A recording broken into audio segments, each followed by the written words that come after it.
Vida Jesus, brilhará-se na última hora, no caminho brilhante de luz.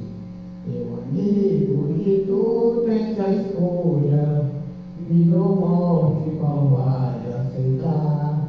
Amanhã pode ser muito tarde, hoje Cristo te quer libertar.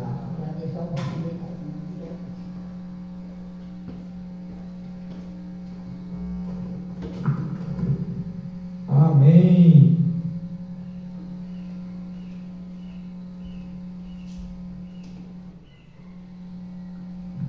Vamos à palavra de Deus, que está lá no livro de Salmo 23. Salmo 23.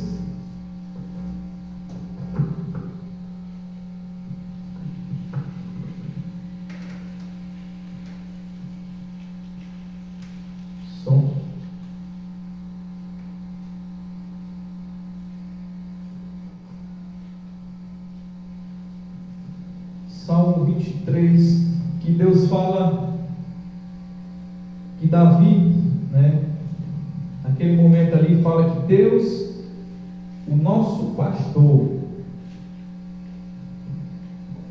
Salmo 23 diz assim: o Senhor é o meu pastor, nada me faltará.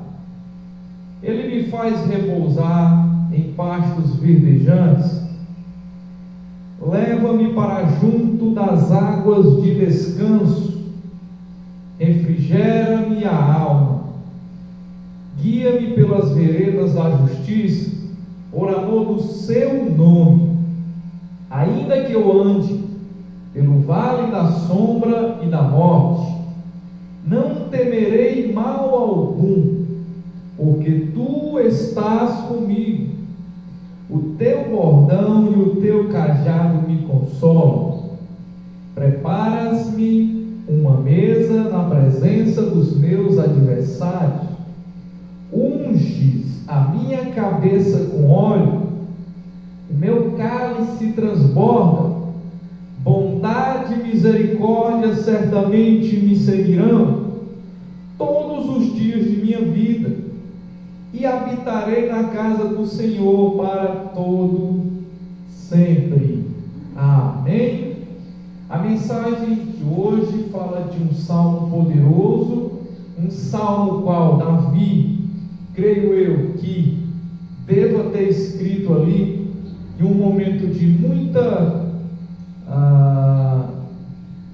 provação, de muita luta, por ele ter feito toda aquela trajetória de ser filho de Jessé, o belemita, ser o mais novo, conseguir ali de pastor se tornar ao mesmo tempo várias funções da vida, pastor, músico, soldado, e rei. Então ele tinha várias funções, porém em determinados momentos ele aqui narra situações que ele passava, mas ele não deixava de adorar o Senhor e nem de pedir a Ele aquele livramento. No versículo 22, lá no capítulo 22, no versículo 16, é um capítulo antes, lá no 16 fala, olha só, um pouquinho do que Davi passava. Ele diz assim, lá no capítulo 22, o versículo é o 16, ele diz assim: cães me cercam, um bando de malfeitores me rodeia, transpassaram-me as mãos e aos pés. Posso contar todos os meus ossos, os meus inimigos estão olhando para mim e me encarando. Repartem entre si as minhas roupas e sobre a minha túnica lança sol. E aí ele fala da perseguição, das lutas, e ao mesmo tempo ele já conclui no 19, dizendo: tu, porém, Senhor, não te afastes de mim, força minha, apressa-te em me socorrer, livra-me a minha alma da espada e das presas do cão e a minha vida. Salva-me da boca do leão e dos chifres dos búfalos, se tu me respondes. Então aqui Davi tem toda a narrativa de situações que ele passava, de luta, perseguição, mas ele não deixava de acreditar no Senhor. E a mensagem de hoje é sobre nada me faltará, ou nada faltará a você. Então a melhor forma de explicar essa mensagem do Salmo 23 é dizer que nada sentirei falta. Deus sempre vai nos suprir em todas as áreas da vida.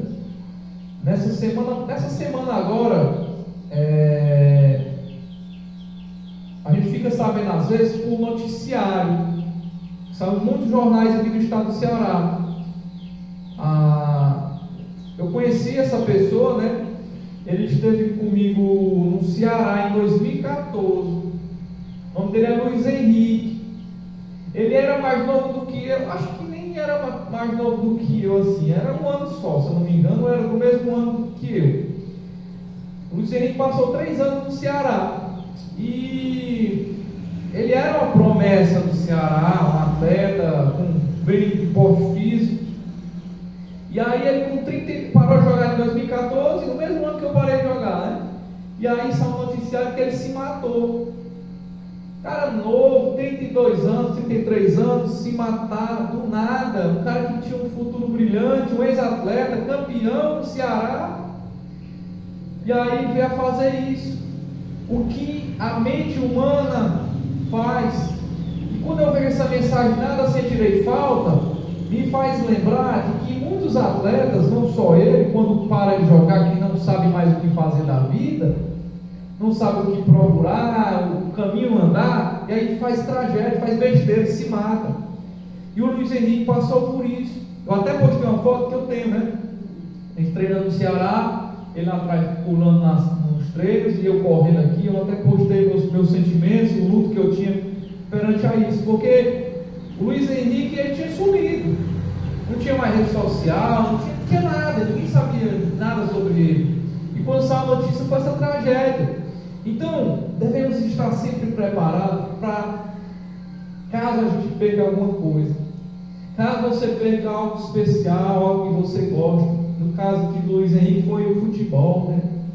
Parou em 2014, eu também parei, e foi uma luta muito grande, porque você fica aquele conflito na sua mente: o que é que eu vou fazer? O que é que eu vou fazer da minha vida agora? Então assim, Deus ele dá ali situações para você superar.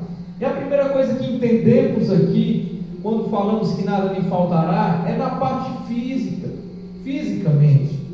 O versículo 2 e 5 diz isso. O Salmo fala do alimento para o rebanho, né? Fala lá do que? Pastos verdejantes, lá no versículo 2, que Deus faz você repousar em pastos verdejantes. O que é o pasto verdejante? Eu não sei se a irmã Nassim já foi aqui para a região da São Benedito, entre Guaraciaba e São Benedito. Tem um pasto verdejante, com aquelas montanhas, planícies, é tudo verdinho, lindo, lindo, lindo, lindo. Quando você olha, você diz: que paisagem bonita, parece que eu estou na Europa, parece que eu estou em Minas Gerais. E aí a gente vê aquilo ali e fica encantado. E os pastos verdejantes é sinal de fartura, de vida ali, quando fala em repousar em pastos verdejantes. Então fisicamente o Senhor ele faz com que as coisas sejam verdejantes e que as coisas aconteçam. E na sequência do versículo 2 diz assim: leva-me para junto das águas de descanso e refrigera a alma. Olha só, quando fala de água, água é vida, água é natureza. Se você pegar o mapa, né, chama de Google Earth. Earth é terra, então é um mapa da terra que não é Google Maps, porém Google Earth ele dá uma expressão melhor de satélite. Então, se você olhar a imagem que tem da Redutaba, realmente é a imagem do verão, irmã Nassim. E aí você só vê aquela cinzentaral grande, que não é culpa da terra, e sim da época do ano que foi tirada a foto. E eu mandei para um amigo meu lá na Holanda, e ele disse assim: e essas pedras quebradas, essas rochas, tudo tudo cinza. Eu disse, não é cinza, não é rocha. É porque aqui a gente tem uma época do ano que não chove, o verão é muito grande, e tudo que é de verde some. E lá, quando você olha, você vê as partes verdes que tem na cidade. E eu acredito que aquelas partes verdes são lugares de baixa, onde tem água que sustenta aquelas plantas. Vou dar um exemplo, a carnaúba. A carnaúba é uma planta que ela só nasce em uma baixa. Ela só fica na baixa ali porque tem a água subterrânea para ela se alimentar. E quando você puxa o mapa do Google Earth, que você pode filmar no assunto do mato, você vê poucos lugares verdes. Então, quando a palavra de Deus fala de água, de parte verdejante, é sinal de que onde tem água tem vida. Onde tem água, vai ter lá as plantinhas verdes, e é muito bonito. E também cita um banquete real. E quando fala de banquete real, aqui Davi falou, é no versículo 5, que ele diz: prepara-me uma mesa na presença dos meus adversários. E aí ele conclui dizendo: unja minha cabeça com óleo, e meu cálice se transborda. Quando ele fala unja a cabeça dele com óleo, quando o profeta foi ungir ele, era com óleo. E o profeta só ungia as pessoas se fosse para uma missão, ou para ele ser o rei de Israel. Então, o Senhor, Ele cuida de cada uma de nossas necessidades. Irmão Fabrício, é você que está dizendo isso? Não. Lá em Filipenses 4,19, ele fala que Deus cuida de nós, de cada detalhe, de cada necessidade. Porém, o que as pessoas acham? Que Deus tem que cuidar dos prazeres, dos desejos dela. Eu tenho um desejo de ter uma casa nova, porém é um desejo seu, não do Senhor. É um desejo do que você realmente está precisando. Nos Estados Unidos é um país altamente consumista. E aí, se você colocar na internet, tem os bunkers que chama, que é tipo uns galpões de bloco que você aluga para colocar seus bens lá. E aí você paga um aluguel. E a partir do momento que você não paga o aluguel, o que eles fazem? Leiloam o bunker. E aí é que está. Muitos fazem abandonar. E aí a gente vê aquele país consumista que eles compram tudo. Se sai um comercial de uma baladeira na televisão, eles vai comprar baladeira. Uma televisão, 5 televisão, 10 celular, computador, assim, é um país altamente consumista. E eles acham que isso ali é uma necessidade física, e não é. Não é. Isso ali é prazeres, sentimento ali de ter, eu tenho uma moto nova, eu tenho um carro novo, é sentimento consumista. Porque a sociedade coloca isso para nós. Compre, tem um comercial que fala assim: compre batom, compre batom, compre batom. Aquilo ali é para ir na cabeça da pessoa e comprar. Compre bis, que é o chocolate. A pessoa fica vendo aquilo ali e vai e compra. Coca-Cola, né? É o contrário. E hoje a gente vê as placas, e até a música do Engenheiro do Havaí, que diz assim: eu vejo as placas dizendo: não corra, não morra, não fume. E as pessoas fazem o quê? Corre, né? Fuma. E é lamentável isso. Então entendemos que fisicamente o Senhor nos sustenta, nada faltará. A segunda coisa é que emocionalmente, então todas as coisas têm carências emocionais e psíquicas. Todas as coisas. O versículo 3 e 4 que fala do descanso. No versículo 2, né, que fala que junto às águas vai ter descanso. Emocionalmente a gente precisa disso. A gente precisa de um escape. Em algum dos meus trabalhos, nos anos anteriores, eu chegava a um ponto de estresse tão grande, mas tão grande, que para mim tentar desapegar ali daquela pressão psicológica, eu tinha que desligar o celular, desligar a televisão, eu tinha que parar e sentar na rede debaixo de uma árvore, eu tinha que ir para um lugar isolado, para tentar ali purificar a minha mente dos problemas, porque emocionalmente precisamos do descanso. E aqui no versículo 3 fala: refrigera minha alma. Sabe o que é se refrigerar a alma? É você ter um renovo ali na alma. É quando você chega cansado da rua, o sol está quente, você abre a geladeira e vem aquele vento frio, coisa boa. Você diz assim, não, vai ficar aqui dentro da geladeira. É esse refrigério. E no versículo 3 fala justiça e amor, porque emocionalmente precisamos disso. Saber o sentimento de justiça, que também é o amor. Então, o versículo 4 diz, não temerei. O versículo 4 lá no final também diz, proteção do bordão e do cajado. E o 4 finalizando, ele é consolo. Então, emocionalmente, precisamos dessas situações para viver bem. Então, as emoções, elas são supridas por Deus quando confiamos no Senhor como nosso pastor. Devemos confiar e acreditar. Não basta apenas você só dizer da boca para fora, eu confio, eu acredito. Não adianta, não basta. E diariamente a gente vê lutas emocionais para a gente superar, e cabe a nós a decidir. Aí as pessoas dizem, hoje tem muita depressão, hoje tem muita ansiedade, mas antigamente tinha. Porém, o que diferencia o ontem e o hoje é a tecnologia. É aqui o celular na mão direto, o camarada quer a resposta logo, não sabe esperar, as coisas muito rápido, e aquilo ali vai alimentando a mente da pessoa que tudo tem que ser rápido, tudo tem que ser conforme ela quer. E não é assim que Deus trabalha, não é assim que Deus faz com que as coisas aconteçam. Então, assim, devemos entender emocionalmente tudo o que acontece ao nosso redor para superar, porque Deus vai suprir tudo.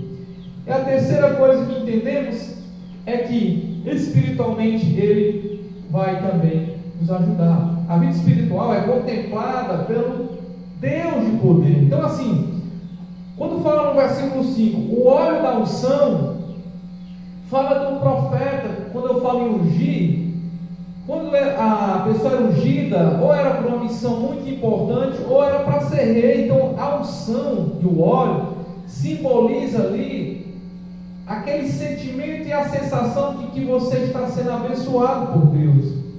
No versículo 6 fala da bondade e da misericórdia, que vai sempre estar com você. E lá no final do 6 diz, habitarei na casa do Senhor para todo sempre. E o Senhor quer nos fazer viver espiritualmente, não apenas na carne. Lá em 1 Coríntios 2, 114, 16. Quando Davi se declarava para o Senhor, olha só, não é porque você se declara para o Senhor que você vai ter aquele atenção especial e a bênção especial. Davi, ele queria muito fazer o templo, mas o que Deus diz? Você não está preparado para fazer, porque você derramou muito sangue, você não tem como fazer. Então o seu sucessor vai fazer, que foi Salomão. Então, assim, Davi, por mais que ele tenha assim muitos salmos bonitos, a gente sabe que o Davi fez. Davi ia para a guerra, matava. Eu falei aqui dias atrás do debate que teve, entre 2 rabinos e 2 pastores e um canal do YouTube. E aí eu fiquei revoltado quando o rabino disse que Deus era uma palavra bem pesada que ele falou. Eu não vou falar não, mas como é que Deus mata as pessoas, né? As cruzadas, cruzadas, mas quando ele fala cristianismo, ele não está falando aqui só dos católicos, é tudo, que todos aqueles que acreditam em Cristo. Então, para eles, quando fala cristianismo, são todas essas religiões que têm Cristo como Senhor e Salvador. E aí é que está, né? Espiritualmente, que quando Deus fala, devemos entender e não confundir a nossa mente. Porque se você começar, as cruzadas, a revolta cristã, a Segunda Guerra Mundial, aí você não vai conseguir, né, ter uma vida espiritual agradável, porque você vai estar toda hora em conflito. E os judeus até questionam o fato de Jesus não ser descendente da linhagem né, da casa do Senhor. Porém, no judaísmo, por mais que Jesus seja adotado, entre aspas, também ele é considerado filho, mas eles não reconhecem a Cristo.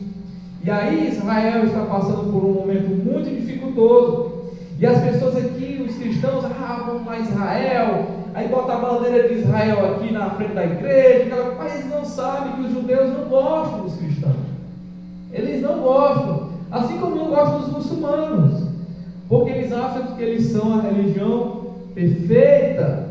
E sabemos que a religião pura e imaculada para o Senhor é a qual? Lá em Tiago, né? Visitar os órfãos e as viúvas nas suas tribulações. Não existe religião.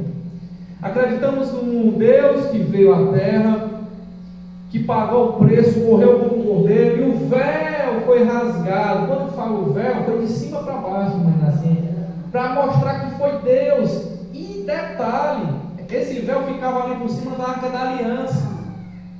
E detalhe, para comprovar, né, que Cristo veio à terra e que aconteceu, a NASA agora comprovou, afirmou que 3.000 anos atrás, né, houve eu não esqueci o nome, mas houve uma espécie de mudança climática, que foi justamente o que a Bíblia narra no momento que Cristo morreu.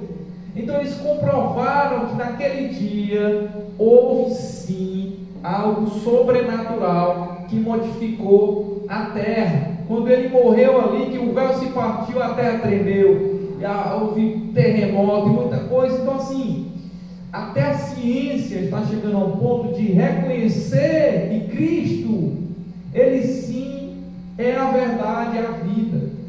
Então, na conclusão, entendemos que Deus, ele é poderoso, ele preenche plenamente nossas vidas, porque a sua graça nos basta. Lá em 2 Coríntios 12:9. Então, o Senhor é nosso pastor. E que essa frase aqui, o Senhor é nosso pastor, nada me faltará, não seja apenas lá no para-choque de caminhão, não. A gente vê demais as pessoas com adesivo dentro de casa, para-choque de caminhão, né? Um quadro em casa, o Senhor é meu pastor, nada me faltará. E aí eles não fazem a conclusão do versículo, do capítulo, né? Eles não dizem o que é, se é o Salmo 1, 2, eles não falam, só dizem assim: o Senhor é meu pastor, nada me faltará. Porém, quem é seu Senhor? Quem é o seu Senhor? Porque assim, você pode ter essa frase e não dizer verdadeiramente quem é o seu Senhor. E eu acredito que o Velho Testamento e o Novo Testamento são reais e que a profecia do Antigo Testamento se cumpre no Novo Testamento, e que o Deus é bondoso, o Deus ele é magnífico, ele é justiça, e que ele nos ajuda em tudo. Então ele vai nos suprir fisicamente, emocionalmente e espiritualmente em todas essas áreas, que hoje principalmente a gente precisa muito ter esse alimento físico, emocional e espiritual. Eu brinco muito com os meninos lá do meu projeto não, né, que é um instituto, e eu brinco muito com eles. Eu digo assim: vocês, alguns deles, né, se eu falar assim, garoto, faz isso aqui direito, aí o garoto já empurra a cara, estou com raiva, o professor falou ruim comigo, aí não vou vir mais. É desse jeito. As coisas mudaram. E eles, eu não posso, professor. Pode, acredito que você pode. Quem disse que você não pode? Os meninos estão rindo de mim, eu sou feio. Então hoje eles se preocupam muito com o externo, o que vão dizer, o que vão falar. E você não pode mais nem falar com o menino. O menino começa a chorar: oh, meu Deus, o professor falou comigo que eu não sei acertar o passo. E lá não fica muito tempo menino, não. Só fica mesmo aqueles passados na casca do alho mesmo, que eu digo para eles: se vocês estiverem preparados, treinar, se preparar psicologicamente, saber ouvir, vocês vão se adaptar ao que vocês estão se preparando. Porque na hora do jogo tem torcida, o cara xinga, joga bebida, e aquela confusão, e barulho, e aí você tem que estar psicologicamente preparado. E aí os que não estão vão sair, sabe? Não dá certo, vão procurar outra coisa para fazer. E é assim a nossa vida, é do mesmo jeito. Devemos estar preparados para receber cascudo. O que é o cascudo? É quando era pequeno que você faz a coisa errada, seu pai, sua mãe, o professor, ele dava um cocorote, chama, não é cascudo, é cocorote, né? Puxava a orelha, quando faz alguma coisa errada. Hoje não. Não, Deus não pode castigar meu filho, Deus não pode fazer isso, não pode mais bater em criança, sendo que a Bíblia fala que a vara é disciplina, e assim é a vida. As crianças vão fazendo o que querem da vida, da maneira que querem, achando que sabem, que são sabedores, e o mundo está nessa perdição que está hoje. Então, diariamente devemos pedir ao Senhor proteção, que o Senhor abençoe, que o Senhor seja o nosso pastor e que nada vai faltar. Amém? Vamos estar orando e encerrando. Vamos fechar os nossos olhos, se concentrar com Deus. Querido Jesus, bendito sejas Tu, ó Deus. Muitíssimo obrigado por esse momento, por a Tua mensagem. O Salmo 23, ó Deus, não seja apenas uma mensagem de para-choque de caminhão, nem um adesivo. Que o Salmo 23 seja realmente lapidar em nossos corações. Que possamos entender que o Senhor é o nosso pastor e que nada vai nos faltar. E que o Senhor vai fazer a gente repousar em pastos verdejantes e guiar a gente lá mansamente por águas tranquilas. Acreditamos, ó Pai, no Teu poder, que o Senhor é Deus de milagre, Deus de promessa, e que temos grandes obras ainda a fazer durante a nossa vida. Então abençoa a gente fisicamente, emocionalmente, espiritualmente, livra dos perigos, abençoa a nossa família, os animais, que o Senhor cuide de cada um que está ao nosso redor, aqueles que irão assistir, aqueles que passam às vezes, escuta parte da mensagem, que o Senhor abençoe todos eles, ó Deus. Em nome de Jesus, que a graça do nosso Senhor Jesus, que as doces consolações do Espírito Santo estejam conosco, não só hoje, mas para todo sempre. Os irmãos dizem amém, amém.